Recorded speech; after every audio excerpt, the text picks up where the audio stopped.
पूर्णमदः पूर्णमिदं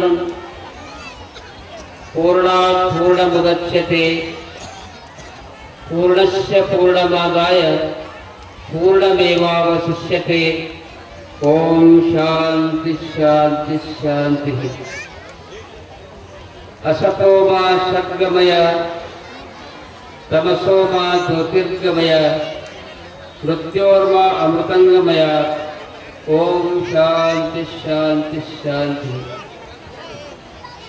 परम पूज्य महायोगी ಕಾರಕೂಡದ ಶ್ರೀ ಸದ್ಗುರು ಚನ್ನಬಸವ ಶಿವಯೋಗಿಗಳನ್ನು ಮನೋಮಂದಿರದಲ್ಲಿ ಧ್ಯಾನಿಸಿ ಅನಂತ ಕೋಟಿ ಪ್ರಣಾಮಗಳನ್ನು ಸಮರ್ಪಿಸಿ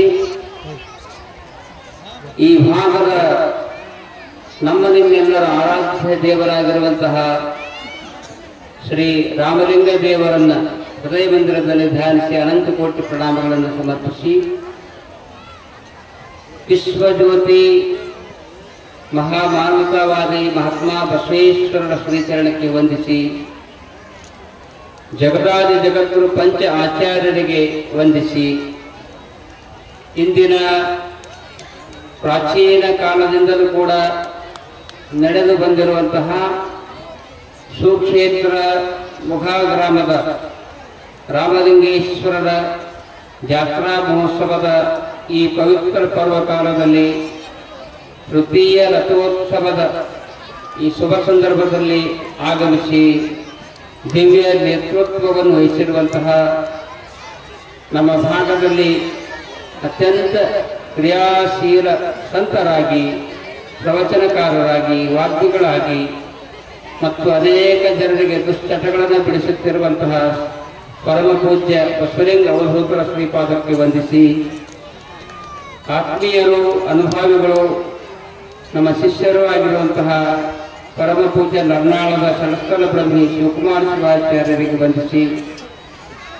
ಅಮೋಘ ಮಹಾರಾಜರಿಗೆ ವಂದಿಸಿ ಗ್ರಾಮದ ಹಿರಿಯರಾದ ಶ್ರೀ ಭೀಮಚಂದ್ರ ಕುಲಕರ್ಣಿ ಅವರೇ, ರಾಜೇಂದ್ರ ಪಾಟೀಲ್ ಅವರೇ, ರಾಮರಾವ್ ದೇಸಾಯಿ ಅವರೇ, ಸಂತೋಷ್ ಕುಂಬಾರ್ ಅವರೇ, ಇನ್ನುಳಿದ ಎಲ್ಲ ಅನುಭವಿ ಶಿಕ್ಷಕಾದಿಗಳೇ, ಹಿರಿಯರೇ, ಮಾತೆಯರೇ, ಮಕ್ಕಳೇ, ನಿಮ್ಮೆಲ್ಲರ ಹೃದಯ ಮಂದಿರದಲ್ಲಿರುವಂತಹ ಪರಮಾತ್ಮನ ಶ್ರೀಚರಣಕ್ಕೆ ಶರಣ ಶರಣಾರ್ಥಿಗಳು. ಇಂದಿನ ಮೂರನೇ ಜಾತ್ರಾ ಮಹೋತ್ಸವವನ್ನು ನೋಡಿದಾಗ ಬಹಳ ಸಂತೋಷ ಆಗ್ತಾ ಇದೆ. ಇಂದಿನ ಜಾತ್ರಾ ಮಹೋತ್ಸವ ಹೇಗೆ ನಡೀತಾ ಇದೆ ಅಂತಂದ್ರೆ, ಕೆಲ ತಿಂಗಳ ಹಿಂದೆ ಜನವರಿ ತಿಂಗಳಲ್ಲಿ ಅಯೋಧ್ಯೆಯಲ್ಲಿ ರಾಮನ ಮೂರ್ತಿಯ ಪ್ರತಿಷ್ಠಾಪನೆ ಆಯಿತು. ಆ ಒಂದು ಪ್ರತಿಷ್ಠಾಪನೆಯ ಕಾರ್ಯಕ್ರಮದಲ್ಲಿ ಅನೇಕ ಜನ ಸಾಧು ಸಂತರು ಬಂದು ಹೋಗಿದ್ದಾರೆ. ಅಲ್ಲಿ ಹ್ಯಾಂಗ ಸಾಧು ಸಂತರು ಬಂದಿದ್ದಾರಲ್ಲ, ಅಯೋಧ್ಯೆಯ ಆ ಎಲ್ಲ ಸಂತರ ಆಶೀರ್ವಾದ ಇಂದಿನ ರಾಮಲಿಂಗೇಶ್ವರ ಜಾತ್ರಾ ಮಹೋತ್ಸವದಲ್ಲಿ ನಿಮಗೆಲ್ಲರಿಗೂ ಸಿಗ್ತಾ ಇದೆ ಅನ್ನುವಂಥ ಮಾತನ್ನು ಬಹಳ ಪ್ರೀತಿಯಿಂದ ಹೇಳ್ತಾ ಇದ್ದೀವಿ. ಯಾಕೆಂದರೆ ರಾಮನ ಹೆಸರಿನ ಮೇಲೆ ತಾವೆಲ್ಲರೂ ಕೂಡ ರಥೋತ್ಸವವನ್ನು ಮಾಡಿದ್ದೀರಿ, ಭಕ್ತಿಯನ್ನು ಅರ್ಪಿಸಿದ್ದೀರಿ, ಧ್ಯಾನವನ್ನು ಮಾಡ್ತಾ ಇದ್ದೀರಿ. ನಿಜವಾಗಿ ನಿಮ್ಮೆಲ್ಲರ ಹೃದಯದಲ್ಲಿ ಚಿರಸ್ಥಾಯಿಯಾಗಿ ಶ್ರೀರಾಮನ ಆಶೀರ್ವಾದ ಸದಾಕಾಲ ಇರ್ತಾ ಇದೆ ಎನ್ನುವಂಥ ಮಾತನ್ನ ಈ ಸಂದರ್ಭದಲ್ಲಿ ಹೇಳ್ತಾ ಇದ್ದೇವೆ. ಪ್ರತಿನಿತ್ಯ ಬೆಳಗಿನ ಜಾವದಲ್ಲಿ ಎದ್ದು ಶರೀರಕ್ಕೆ ಸ್ನಾನವನ್ನು ಮಾಡ್ತಾ ಇದ್ದೀರಿ, ನೀರಿನಿಂದ ಸ್ನಾನವನ್ನು ಮಾಡ್ತಾ ಇದ್ದೀರಿ, ಶರೀರ ಸ್ವಚ್ಛವನ್ನು ಮಾಡ್ಕೊಳ್ತಾ ಇದ್ದೀರಿ, ಶರೀರ ಸ್ವಚ್ಛ ಆಗಬಹುದು. ಆದರೆ ಕೇವಲ ನಮ್ಮ ಶರೀರ ಸ್ವಚ್ಛ ಆದರೂ ಸಾಗುವುದಿಲ್ಲ, ಇನ್ನೂ ಒಂದು ಶರೀರ ಸ್ವಚ್ಛ ಆಗಬೇಕು. ಯಾವುದಂದ್ರೆ ಮನಸ್ಸು ಎನ್ನುವಂತಹ ಶರೀರ. ಮನಸ್ಸು ಎನ್ನುವಂತಹ ಶರೀರದ ಕೂಡ ಸ್ನಾನ ಆಗಬೇಕು.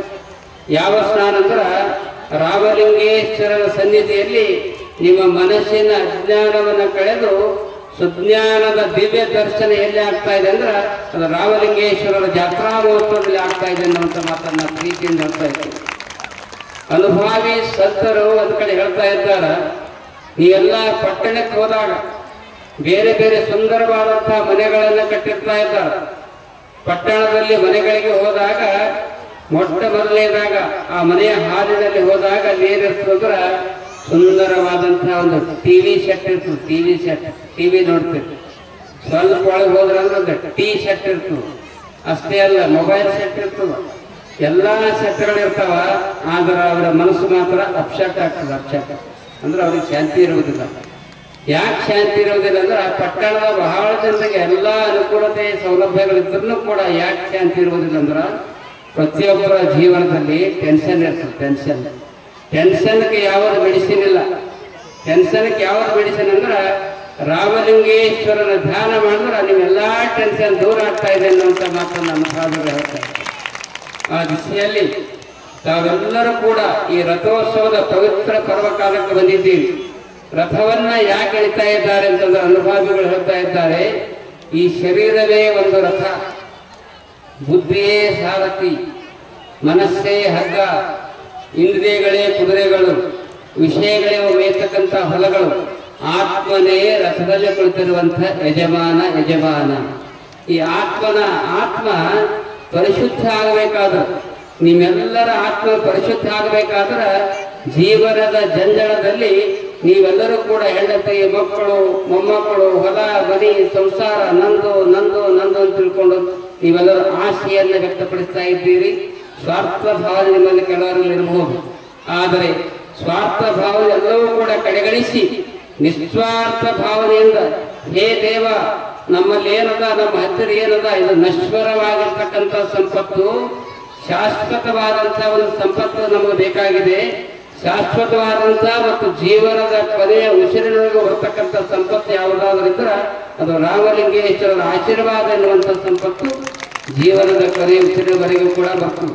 ಆ ದಿಶೆಯಲ್ಲಿ ಇಂತಹ ಪವಿತ್ರ ಗ್ರಾಮದಲ್ಲಿ ಇವತ್ತು ಮೊಘಾ ಗ್ರಾಮ ಇಡೀ ಕರ್ನಾಟಕ ರಾಜ್ಯಕ್ಕೆ ಪ್ರಸಿದ್ಧಿ ಇದೆ, ಕರ್ನಾಟಕ ರಾಜ್ಯಕ್ಕೆ ಪರಿಚಯ ಇದೆ. ಯಾಕೆಂದ್ರೆ ರಾಮಲಿಂಗೇಶ್ವರನ ಸುಂದರವಾದಂತಹ ದೇವಾಲಯ, ಪ್ರಾಚೀನ ದೇವಾಲಯ ಅಷ್ಟೇ ಅಲ್ಲ, ಇಡೀ ಕರ್ನಾಟಕ ರಾಜ್ಯದ ತುಂಬ ಹಾರಕೂಡ ಹೆಸರು ಹೆಂಗ ಪ್ರಸಿದ್ಧದ ಹಂಗ ಎಲ್ಲಿ ಹಾರಕೂಡ ಅಂತ ಬರ್ತದ, ಹಾರಕೂಡದ ಮೂಲ ನಾಮ, ಮೂಲ ಸ್ಥಾನ, ಮೂಲ ಗುರು ಹುಟ್ಟಿರುವಂತ ಹಾರಕೂಡದ ಶ್ರೀಯೋಗಿ ಹುಟ್ಟಿರ್ತಕ್ಕಂಥ ಜನ್ಮಸ್ಥಾನ ಯಾವುದಾದ್ರೂ ಇದ್ರೆ ಅದು ಮೊಘಾ ಗ್ರಾಮ. ಅಂತಹ ಮಹಾನ್ ಪವಿತ್ರ ಸಂತರ ಜನ್ಮ ನೀಡಿದಂತಹ ಪುಣ್ಯ ಭೂಮಿ, ಪುಣ್ಯ ಗ್ರಾಮ, ಪುಣ್ಯ ಇರುವಂತ ಪುಟ್ಟ ಗ್ರಾಮ ಆದರೂ ಕೂಡ ಪುಣ್ಯ ಗ್ರಾಮ ಯಾವುದಂದ್ರೆ ಮೊಘಾ ಗ್ರಾಮ. ಅಂತಹ ಪವಿತ್ರ ನಾಡಿನಲ್ಲಿ ಅವರ ವಂಶಿಕರು ಈಗಲೂ ಕೂಡ ಇದ್ದಾರೆ. ರಾಮಲಿಂಗಯ್ಯ ಸ್ವಾಮಿಯವರು ಮುದ್ದೆಯವ್ರದ್ದು ತಮ್ಮನ ಮರಿಮೊಮ್ಮಗನ ಮಗ ರಾಮಲಿಂಗಯ್ಯ ಬಹಳ ಭಕ್ತಿಯಿಂದ ಹಾರ್ಕೊಂಡು ಬರ್ತಾರ. ಆ ದಿಶೆಯಲ್ಲಿ ಕೇವಲ ರಾಮಲಿಂಗಯ್ಯ ಅಷ್ಟೇ ಅಲ್ಲ, ನನಗನಿಸ್ತಾ ಇದೆ ಮೊಘಾ ಗ್ರಾಮದ ಎಲ್ಲಾ ಮತ ಬಾಂಧವರು, ಇವತ್ತು ದಲಿತರಿರ್ಬೋದು, ಇಸ್ಲಾಂ ಧರ್ಮದವರು ಇರ್ಬೋದು, ಮೊಘಾ ಗ್ರಾಮದ ಇಸ್ಲಾಂ ಧರ್ಮದವರು ಅವರ ದರ್ಗಾಕ್ಕೆ ಕರೆದುಕೊಂಡು ಹೋಗಿ, ನಿಮಗೆಲ್ಲ ಆಶ್ಚರ್ಯ ಆಗ್ಬೋದು, ಇಸ್ಲಾಂ ಧರ್ಮದವರು ಹಿಂದೂ ಧರ್ಮಗಳಿಗೆ ನಡ್ಕೊಂಬೋದು ಬಹಳ ಕಡಿಮೆ. ಆದ್ರೂ ಕೂಡ ಮೊಘಾ ಗ್ರಾಮದಲ್ಲಿ ಇಸ್ಲಾಂ ಧರ್ಮದವರು ನಮ್ಮನ್ನು ಬರಮಾಡಿಕೊಂಡು ಪಾದ ಪೂಜಾ ಮಾಡಿ ಸತ್ಕರಿಸಿದಂತಹ ಗ್ರಾಮ ಯಾವುದಾದ್ರಿದ್ರೆ ಅದು ಮೊಘಾ ಗ್ರಾಮ ಎನ್ನುವಂತ ಮಾತನ್ನು ಹೇಳ್ತಾ ಇದ್ದೀವಿ. ಅಂತ ಸಾಮರಸ್ಯ ಸೌಹಾರ್ದತೆಯ ಗ್ರಾಮ ಇದು ಮೊಘಾ ಗ್ರಾಮ ಆಗಿದೆ. ಅಂತ ಒಳ್ಳೆಯ ಸಂಸ್ಕಾರವನ್ನ ನಿಮಗೆ ಯಾರು ಕೊಟ್ಟಾರಂದ್ರೆ ಹಾರಕೂಡದ ಸದ್ಗುರು ಚನ್ನಬಸವ ಶಿವಯೋಗಿಗಳು ಅವರು ಕೊಟ್ಟಿದ್ದಾರೆ ಅನ್ನುವಂಥ ಮಾತನ್ನ ಈ ಸಂದರ್ಭದಲ್ಲಿ ಹೇಳಿ, ಇವತ್ತು ಬಹಳ ಜನ ತಾಯಂದಿರಿದ್ದೀರಿ, ನೀವೆಲ್ಲ ಏನಂತೀರಿ, ಯಪ್ಪ ನಮಗ 2 ವರ್ಷ ಬರೋದ್ರಾಗ ಒಂದು ಗಂಡಸು ಮಗ ಹುಡ್ತಂದ್ರ ನಿಮಗೆ 101 ತೆಂಗಿನಕಾಯಿ ಹೊಡಿತೀನಿ ಎದ್ದು ಬಡ್ಕೋತಿರ್ತಾರೆ. 2 ವರ್ಷನಾಗ ಆಗ್ಬೇಕು, ಆದ್ಮೇಲೆ ಯಾಕ್ರಪ್ಪ ಆದ್ರೆ ಬಡ್ಕೊಂಡಿದ್ದು ಅಂತ ಕೇಳ್ತಿರ್ತಾರೆ. ಆದ್ರೆ ನಮಗೆ ಒಳ್ಳೇದಾಗಲಿ ಅನ್ನುವಂಥ ಒಳ್ಳೆಯ ವಿಚಾರ, ಒಳ್ಳೆಯ ಒಂದು ಆಶಾಭಾವನೆ, ಒಳ್ಳೇದಾಗಲಿ ಅಂತ ತಿಳ್ಕೊಳ್ತೀರಿ. ಆದ್ರೆ ಜೀವನದಲ್ಲಿ ನಿಮಗೆ ಸ್ವಲ್ಪ ಕಷ್ಟ ಬಂದಾಗ ಮನ್ಯಾಗ ಅಕ್ಕಿ ಒಂದು 5 ನಿಮಿಷ ಬೈದ್ರಂದ್ರೆ ಬೆಳೆದಿರ್ತಾಳೆ, ರಾತ್ರಿ ಬರಕ್ಕೆ ಎಲ್ಲಿಗೂ ಹೋಗ್ತಿರ್ತೀರಿ. ಆದ್ರೆ ಅಕ್ಕಮಹಾದೇವಿ ಒಂದು ಮಾತನ್ನು ಹೇಳ್ತಾ ಇದ್ದಾಳ, ಇವೆಲ್ಲ ಲಕ್ಷ್ಯ ಕೊಟ್ಟು ಹೇಳ್ಬೇಕು. ಶ್ರೀಕುಲದ ಆರಾಧ್ಯ ದೇವತೆಯಾಗಿರುವಂತಹ ನಮ್ಮ ಕರ್ನಾಟಕ ರಾಜ್ಯದ ಕಲ್ಯಾಣ ನಾಡಿನ ಮಹಾನ್ ಸಾಧ್ವಿ ಆಗಿರುವಂತಹ ಮಹಾಶಿವಶರಣೆ ಅಕ್ಕಮಹಾದೇವಿ ಒಂದು ಮಾತನ್ನು ಹೇಳ್ತಾ ಇದ್ದಾಳೆ, ಲಕ್ಷ್ಯ ಕೊಟ್ಟು ಕೇಳ್ರಿ ಈ ಮಾತನ್ನ. ಹೆಣ್ಮಕ್ಳು ಬಹಳ ಮನಸ್ಸಿಟ್ಟು ಕೇಳ್ಬೇಕು ಈ ಮಾತನ್ನ. ಅಕ್ಕಮಹಾದೇವಿ ಏನ್ ಹೇಳ್ತಾ ಇದ್ದಾಳೆ ಅಂದ್ರೆ, ಹೇ ಚನ್ನಮಲ್ಲಿಕಾರ್ಜುನ, ನನಗೆ ಸುಖ ಬೇಡ ಅಂತ, ಸುಖ ಕೊಡಬೇಡ್ರಿ, ನನಗೆ ಬಹಳ ತ್ರಾಸ ಕೊಡು, ಕಷ್ಟ ಕೊಡು ಅಂತ ಹೇಳ್ತಾಳಕ್ಕಿ. ಆಕೆ ಏನ್ ಹೇಳ್ತಾಳ ಬರಿತಾಳ, ಆ ಸಾಧ್ವಿ ಬರಿತಾ ಇದ್ದಾಳ ವಚನದಾಗ, ಮನೆ ಕೈಯೊಡ್ಡಿ ಬೇಡುವಂತೆ ಮಾಡಯ್ಯ. ನನಗೆ ಮನ್ಯಾಗ ಜ್ವಾಳ ಏನು ಇರ್ಲಾರ್ದಂಗೆ ಮಾಡೋದು ತಿಳ್ಕೊತಾಳೆ. ಮನೆ ಕೈಯೊಡ್ಡಿ ಬೇಡುವಂತೆ ಮಾಡಯ್ಯ, ಬೇಡಿ ನೋಡಿ ಆರು ಇಕ್ಕದಂತೆ ಮಾಡಯ್ಯ, ಇಕ್ಕಿದೊಳೆ ನೆಲಕ್ಕೆ ಬೀಳುವಂತೆ ಮಾಡಯ್ಯ, ನೆಲಕ್ಕೆ ಬಿದ್ದೊಡೆ ನಾನು ಎತ್ತಿಕೊಳ್ಳುವುದಕ್ಕಿಂತ ಮುನ್ನವೇ ಸುರಿ ಅಂದ್ರೆ ನಾಯಿ ಎತ್ತಿಕೊಂಡು ಹೋಗುವಂತೆ ಮಾಡಯ್ಯ ಚನ್ನಮಲ್ಲಿಕಾರ್ಜುನ, ನಾಯಿ ಎತ್ತಿಕೊಂಡು ಹೋಗುವಂತೆ. ಇದರ ಅರ್ಥ ಏನಂದ್ರ ಹೆಣ್ಮಕ್ಳಿಗೆ ಜೀವನದಲ್ಲಿ ಏನೇ ಕಷ್ಟ ಬಂದ್ರೂ ಕೂಡ, ಕಷ್ಟ ಬರಲಿ ಎಂಥ ತ್ರಾಸ ಬಂದ್ರೂ ಕೂಡ ಕಾರ್ಕೂಡು ಶಿವಯೋಗಿಯ ಕೃಪಾಶೀರ್ವಾದದಿಂದ ನಾನು ಗೆದ್ದೇ ತೀರ್ತೀನಿ ಅನ್ನುವಂಥ ಛಲ ನಿಮ್ಮಲ್ಲಿ ಬರಬೇಕು, ಛಲ ನಿಮ್ಮಲ್ಲಿ ಬರಬೇಕು. ಯಾಕಂದ್ರೆ ಕೆಲವು ಜನ ಹೆಣ್ಮಕ್ಳನ್ನ ಇರ್ತಾರೆ. ಸಣ್ಣ ಉದಾಹರಣೆ ಅಂತ ಹೇಳಿ ನಾನು ಮಾತನ್ನು ಮುಗಿಸ್ತೀನಿ, ಕೂಚರಿಂದ ಮಾತಾಡೋರ್ತಾರೆ. ಸಣ್ಣ ಉದಾಹರಣೆ ಒಂದು ಜೋಕ್ ಹೇಳ್ತೀನಿ. ಒಬ್ಬ ಹೆಣ್ಮಗಳು ರಾತ್ರಿ 12 ಗಂಟೆ ಆಗಿತ್ತು, ಕಾರಿನಲ್ಲಿ ಹೋಗುವಾಗ ಬರ ಬರ ಬರ ಬರ ಬರ ರಾತ್ರಿ 12 ಗಂಟೆದ್ದಳಿ. ಬರುವಂಥ ಸಂದರ್ಭದಲ್ಲಿ ಕೈದಾಗ ಒಂದು ಕಂದೇಲಿ ಹಿಡ್ಕೊಂಡಿದ್ದಳು. ಕಂದೇಲಿ ಹಿಡ್ಕೊಂಡು ಬಾರ್ ಬಾರ್ ಬಾರ್ ಬಾರ್ ಬಾರ್ ನಡೆದಳು. ಎದುರು ಒಬ್ಬರು ಬರ್ತಾರೆ ಅನುಭಾವಿಗಳು, ನಮ್ಮ ಭೀಮಸೇನರ ಕುಲಕರ್ಣಿ ಅಂತವ್ರು ಎದುರು ಬರ್ತಾರೆ. ಅವ್ರಿಗೆ ಆಶ್ಚರ್ಯ ಆಗ್ತದೆ, ಏನು ಮಾತಂಗಿ ರಾತ್ರಿ 12 ಆಗ್ಯಾದ, ಬಾರ ಯಾರ ಜೊತೆಯಲ್ಲಿಲ್ಲ, ಕೈದಾಗ ಕಂದೇಲಿ ಹಿಡ್ಕೊಂಡು ನಡೆದಿದ್ದು ಎಲ್ಲಿಗ ಅಂದ್ರೆ ಆ ಹೆಣ್ಮಗಳು ಹೇಳ್ತಾರೆ, ಯಪ್ಪ ನನಗೆ 6 ತಿಂಗಳಾಯ್ತು, 6 ತಿಂಗಳು ನಮ್ಮ ಅತ್ತಿ ಕಾಟ ಭಾಳ ಆಗ್ಯದ, ಮತ್ತು ಮ್ಯಾಗ ಹೋಗೋ ಸಲಕ್ಕೆ ನಡೆದಿದ್ದೆ, ಮ್ಯಾಗ ಹೋಗೋ ಸಲಕ್ಕೆ ಕೈದಾಗ ಕಂದೇಲಿ ಐತಿ. ತಂಗಿ ಸಾಯ್ದಾಕರ ನೀ ನಡೆದಿದ್ದಿ, ಮತ್ತು ಕೈದಾಗ ಕಂದೇಲಿ ಯಾಕೆ ಹಿಡ್ದಿದ್ದಿ? ಏನ್ರಿ ಹಾವ ಚೇಳ ಏನ ಬರ್ತಾವ ತಿಳ್ಕೊಂಡು ಕಂದೇಲಿ ಹಿಡಿದಿದ್ದೆ ಅಂದ್ರೆ. ಈ ಮಾತನ್ನು ಯಾಕೆ ಹೇಳ್ತಾ ಇದ್ದೀನಿ ಅಂದ್ರೆ ಇಂಥ ಹೆಣ್ಮಕ್ಳು ಇರ್ತಾರೆ. ಆದ್ರೆ ಸದಾಕಾಲ ಕಾರ್ಕೂಡು ಶಿವಯೋಗಿಯ ರಾಘಲಿಂಗೇಶ್ವರರ ಸದಾಕಾಲ ಜೀವನದ ಕೊನೆಯ ಉಸಿರಿನವರೆಗೂ ಕೂಡ ದಿನಕ್ಕೆ 10 ತಾಸು ಧ್ಯಾನವನ್ನು ಮಾಡ್ತಕ್ಕಂಥ ಹೆಣ್ಮಕ್ಳು ಯಾರಾದ್ರೂ ಇದ್ರೆ ಅದು ಮುಗ ಗ್ರಾಮದವ್ರು ಇದ್ದೀರಿ ಅನ್ನುವಂಥ ಮಾತನ್ನು ಕೂಡ ಈ ಸಂದರ್ಭದಲ್ಲಿ ಹೇಳ್ತಿದ್ದೀನಿ. ತಾಯಿ ಕುಂತಾರೊಬ್ಬರು ಪ್ರತಿ ಅಮಾಸಿಗೆ ಬರ್ತಾರೆ. ಮೊನ್ನೇನೋ ಬೆಳ್ಳಿದೇನೋ ಕೊಟ್ಟಾರ, ಒಂದು ಬೆಳ್ಳಿ ಪ್ಲೇಟನ್ನು ಕೊಟ್ಟಾರ. ಯಾಕ್ರಿ ನಮ್ಗೆ ಯಾಕೆ ಕೊಟ್ರಿ ಬೆಳ್ಳಿ ಪ್ಲೇಟ್ ಅಂದ್ರೆ? ಇಲ್ಲಪ್ಪ ನಮ್ಮ ಭಕ್ತಿ ಇದೆ ಅಂತ ಹೇಳ್ಕೊಂಡಿಲ್ಲ. ಬೆಳ್ಳಿ ಪ್ಲೇಟ್ ಕೊಡೋದು ಮುಖ್ಯ ಅಲ್ಲ, ಅದಕ್ಕಿಂತ ಹೆಚ್ಚಿಂದ ಏನಂದ್ರೆ ನಿಮ್ಮ ಭಕ್ತಿ ಏನು ಒಳ್ಳೆಯ ಭಕ್ತಿ ಇದಲ್ಲ. ಕಾರ್ಕೂಡು ಬುದ್ಧವರ ಮಗ ರಾಮಲಿಂಗೇಶ್ವರ ಮ್ಯಾಗ ಏನು ಭಕ್ತಿ ಇಟ್ಟೇವಿ, ಆ ಭಕ್ತಿಯೇ ಬಂಗಾರ ಎನ್ನುವಂಥ ಮಾತನ್ನು ಈ ಸಂದರ್ಭದಲ್ಲಿ ಹೇಳ್ತಾ ಇದ್ದೀರಿ. ನಿಮ್ಮ ಭಕ್ತಿ, ಶ್ರದ್ಧೆ, ವಿಶ್ವಾಸ ಹೀಗೆ ಇರಲಿ. ಇಲ್ಲಿಯ ಜಾತ್ರಾ ಮಹೋತ್ಸವದ ಎಲ್ಲ ಸಮಿತಿಯವರು ಬಹಳ ತರೋ ಮನ ಧನದಿಂದ ಸೇವೆಯನ್ನು ಸಲ್ಲಿಸಿದ್ದಾರೆ.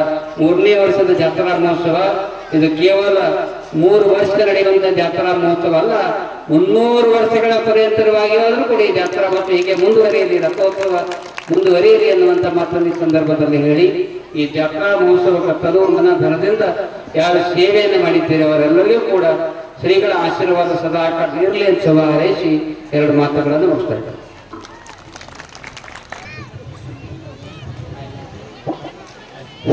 ಈಗ ಈ ಒಂದು ಜಾತ್ರಾ ಮಹೋತ್ಸವಕ್ಕೆ ಫ್ರೀಯಾಗಿ ಟೆಂಟ್ ಸೇವೆಯನ್ನು ಸಲ್ಲಿಸಿರ್ತಕ್ಕಂತಹ ಶ್ರೀ ರಾಜಪ್ಪಣ್ಣ ಕಲ್ಲ ಅವರಿಗೂ ಪೂಜಾರಿನ ಸತ್ಕಾರ. ಅದೇ ರೀತಿ ಸಂಜು ಭಾಸ ಅವರು ಕೂಡ ಫ್ರೀಯಾಗಿ ಟೆಂಟ್ ಅನ್ನ